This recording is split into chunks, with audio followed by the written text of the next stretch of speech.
Who should be leading the NBA Coach of the Year race? Should it be JB Bickerstaff, Kenny Atkinson, Mark Daignault? We're going to talk about it right here on Top Title Detroit. Let's get to it. Perfect.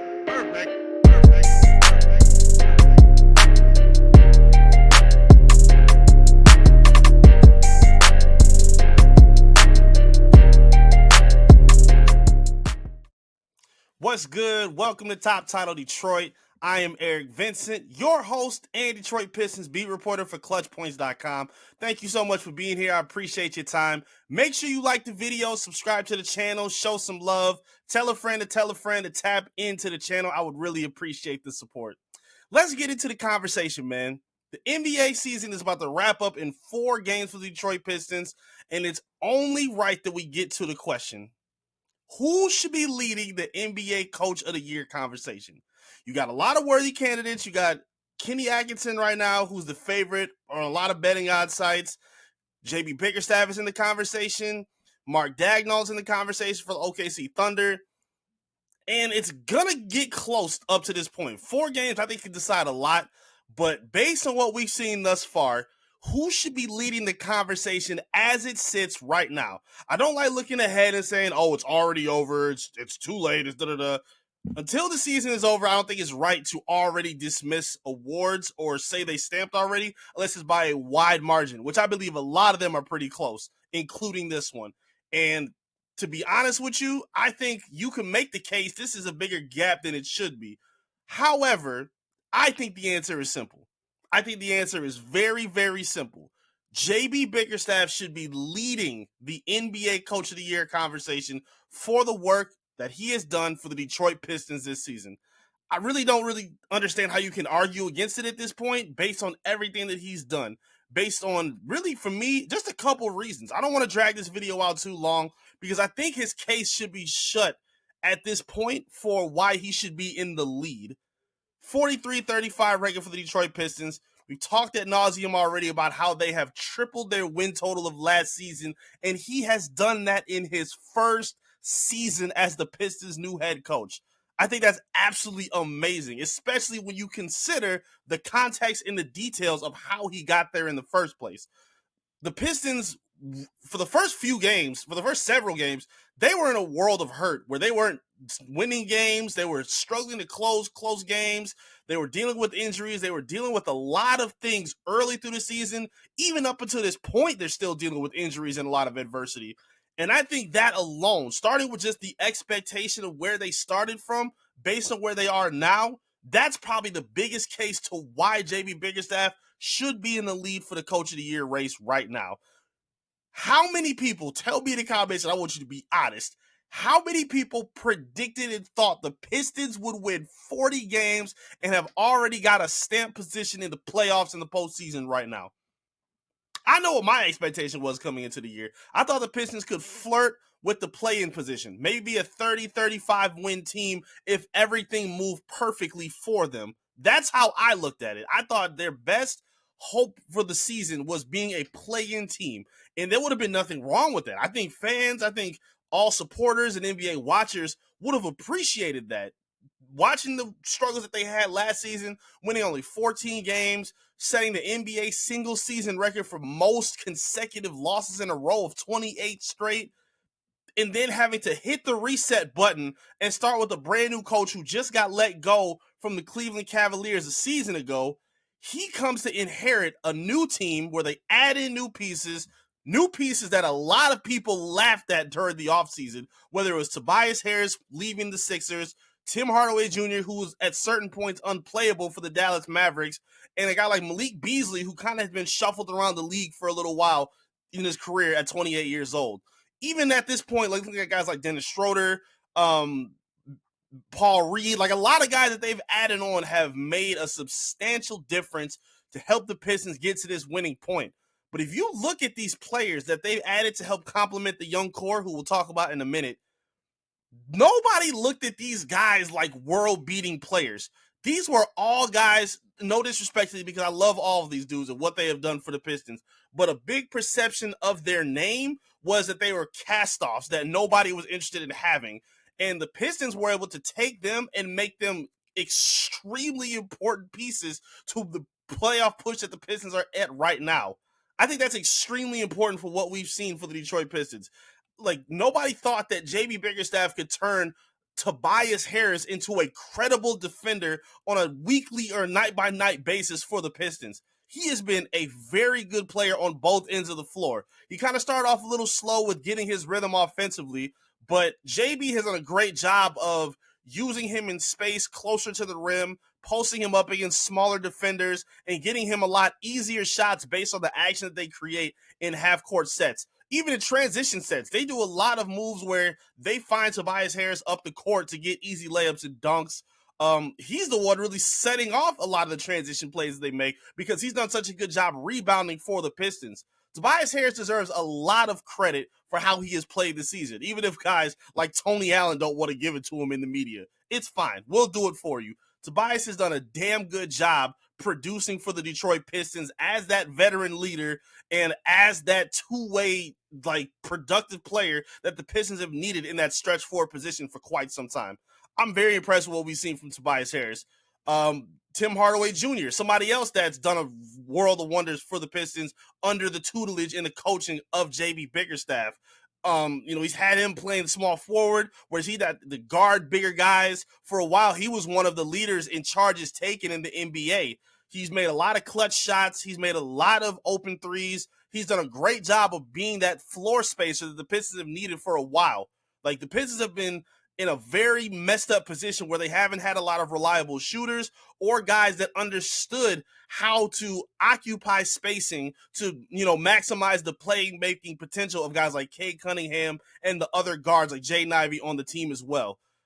Like, Tim Hardaway Jr. has done wonders in helping Cade become the all-star playmaker that he has become this season. And I don't think that can be slept on. Like, he's here after getting traded away from Dallas while he was barely getting tick during the NBA Finals last year, even through the rest of the playoffs as well. Like, he was literally getting phased out of the rotation. And the Pistons said, hey, we'll trade for him and we'll make something happen. He's on a one-year deal, so he'll be a free agent next season.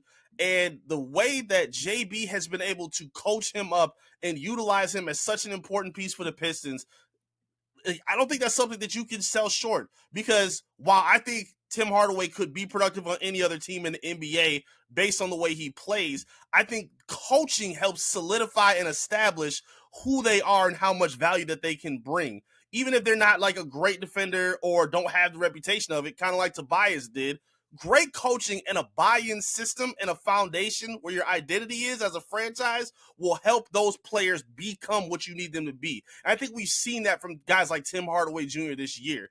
He hasn't had to be too much either for the Pistons. Like, he's not a guy that's going out here taking 20, 30 shots a game. He's playing his role. He's playing defense. He's coaching up the young guys. He's on both sides of the ball on how to draw contact, on how to defend without fouling. Like, he's been a huge piece to the revival of the Detroit Pistons franchise this season.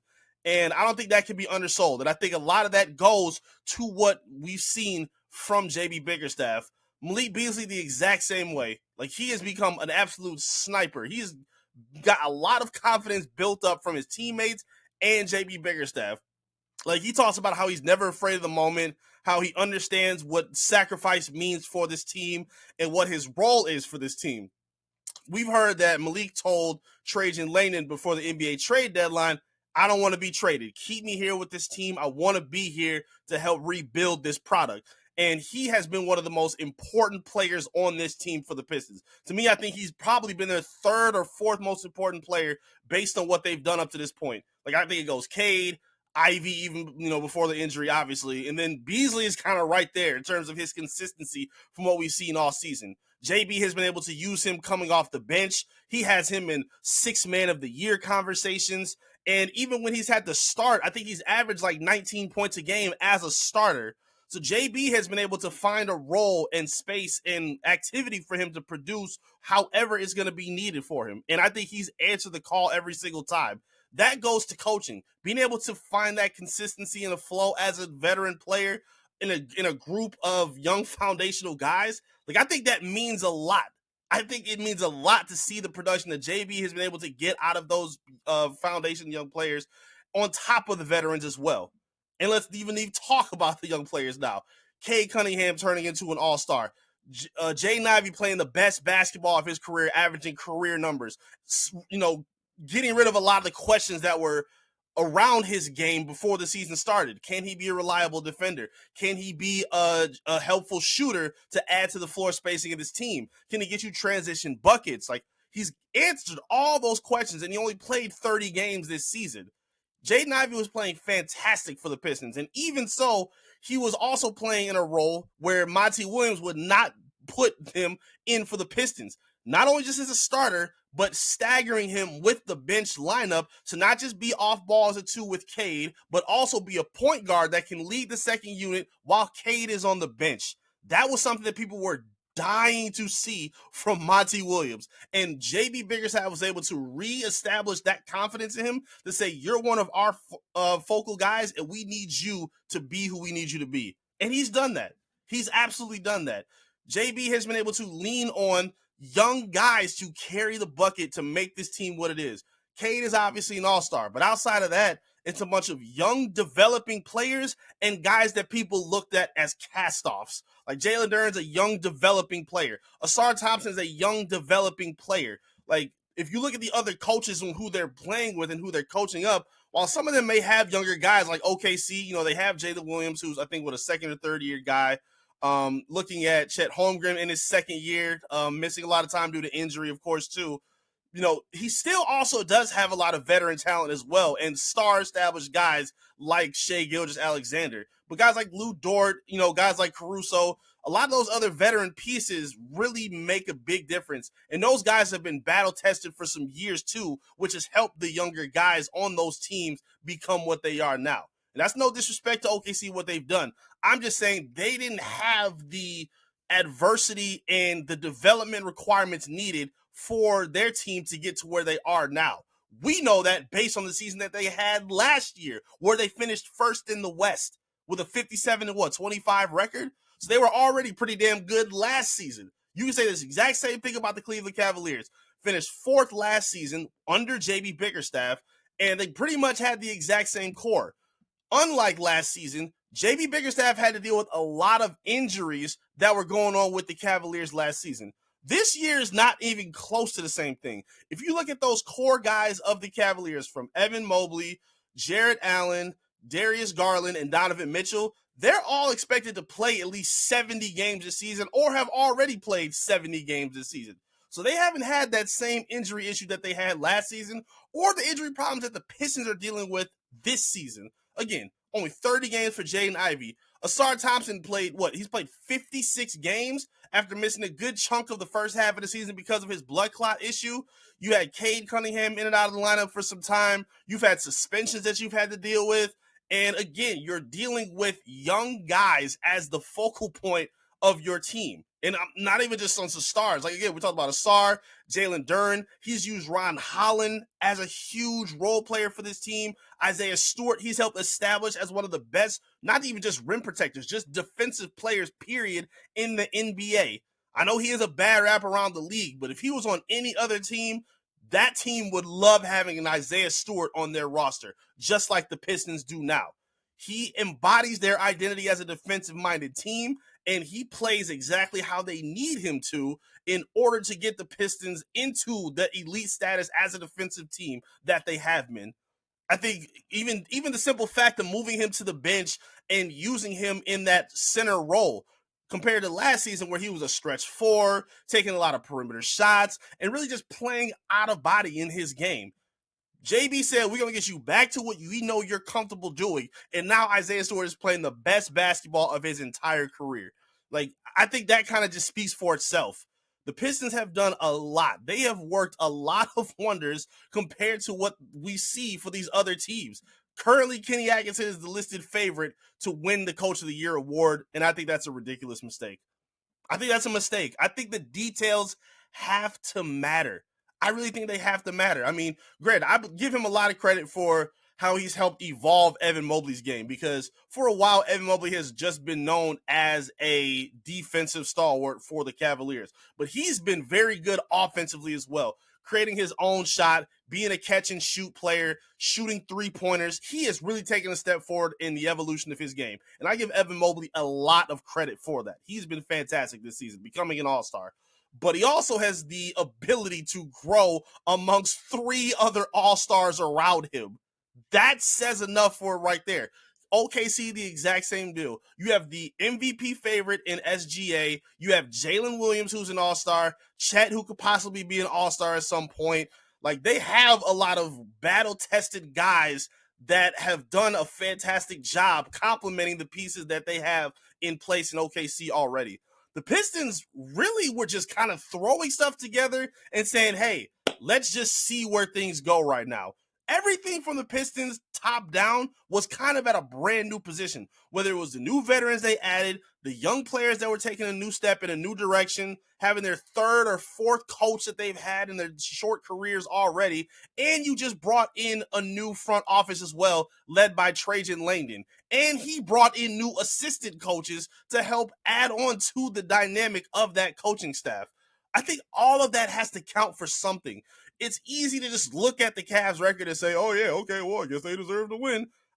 I don't know, man. I just think you have to dig a little bit deeper. Like, I want to work to the point where I get an NBA, awards vote. I would love that. That is one of my goals here in this media space. I want to be able to vote on that panel because I think the league kind of needs a council where whoever it is, whether it's media members, players, coaches, whatever, I think they need a specific council where everybody is watching games and every single team, not media members who just watch the guys and the teams that they have time to watch. Great, I understand. It's not easy to be able to watch, 30 plus teams on a nightly basis. I understand that. But you should have the consistency where guys are fairly judging and fairly observing all the candidates of these awards that they're up for. And when you look at what JB Bickerstaff has done in his limited time as the Detroit Pistons coach in his first season, taking them from 14 wins to 43 at this point on the back of young players who have no playoff experience, who started the year struggling to close games against good teams. Now they're beating teams like the Cleveland Cavaliers without their best 3 players. They're answering stretches, they're answering runs to beat up on good teams in the toughest moments of the games. Even when they're playing against teams like the OKC Thunder on the road, they were able to answer runs they had and cut those leads down and stay competitive up until the end. Like, the Pistons haven't really been getting washed and waxed by these teams. The Pistons take a lot of their regular season games very serious, and they've stayed competitive in a lot of the games that they won or lost this season. I think that has to matter. I really think that has to matter. I don't want to see the league get this wrong. I really don't. I think JB Bickerstaff is so deserving of what he's done because of the adversity that he's been through, because of the dynamic that he's had to build up with this young core, because of the ability to far exceed the expectations that were placed in front of him in his first season. It's a no-brainer to me. And again, I'm not saying he should win it now because we don't know what's going to happen in these last few games, but he should absolutely be the leading contender and leading candidate right now. Again, for some reason, it still says Kenny Atkinson. I just disagree with that. I think JB should be that number 1 guy, and I really think he's earned it at this point. Talk to me in the comment section. I would love to hear from you, though. Who do you think the leading candidate should be for Coach of the Year? Should it be JB? Do you think it should be Kenny? You think it should be somebody else? I would love to hear from you. Talk to me in the comment section and let me know what you think. Like the video, again, subscribe to the channel. I really want to see the numbers go up this year, and I would really appreciate it with your support. Tell a friend to tap in with us right here on Top Title Detroit. You can follow my work again at clutchpoints.com as well. Add me on social media at I am Eric Vincent. I'll be sure to holler at you as soon as I can. Thank you so much for being here. I appreciate your time. This is Top Title Detroit, and I'll see you again soon. Peace.